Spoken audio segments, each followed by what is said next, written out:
you're young in God and you haven't developed and you don't know Genesis and Exodus, Leviticus, Numbers, Deuteronomy, Joshua, Judges, you don't know First, Second, First, you don't know all the scriptures. That doesn't mean that you can't do great things, because I've learned you can take a little bit, and the little bit you know, you can take it further than the people that know the Greek in the New Testament and Hebrew in the Old Testament, and they can give you all these Greek words, but they don't know some of the simplest, basic, rudimentary, embryonic things that God has taught you through the scriptures.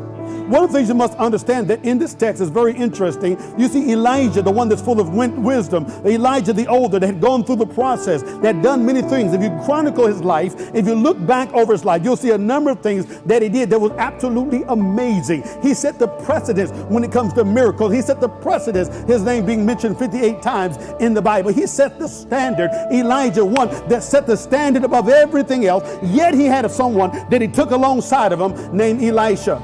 It's very interesting because Elisha said, I'm going to stick with you, Elijah, no matter what the process is, because at the end of the process, there's some things that God's going to give me that I would never have gotten if I hadn't stayed close to you.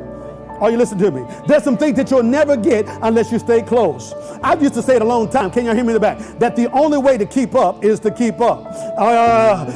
So if I'm going to get the things that God has for me, I've got to be willing to lock in, hold on, stay tight. Why? Because at the end of it all, at some point, listen, I'm going to find myself standing by myself, and I can't depend on mama's prayer. I can't speak on big mama's prayer. I can't depend on grandmother's prayer. I can't breathe on pastor's prayer. But there comes a time, listen, that you're going to end up standing by the edge of the Jordan by yourself and say, God, I need your anointing. Have you ever been to the place after you've gone through all you've gone through, you find yourself telling the devil, the Lord rebuke you, speaking to the demons, saying, demons, get out of my house, demons, get out of my situation, demons, get off of my finances. You've got to be willing to speak to the mountain and say, be thou removed, be thou cast in the sea. You've got to be able to stand on your own. In order to get there, there is a process.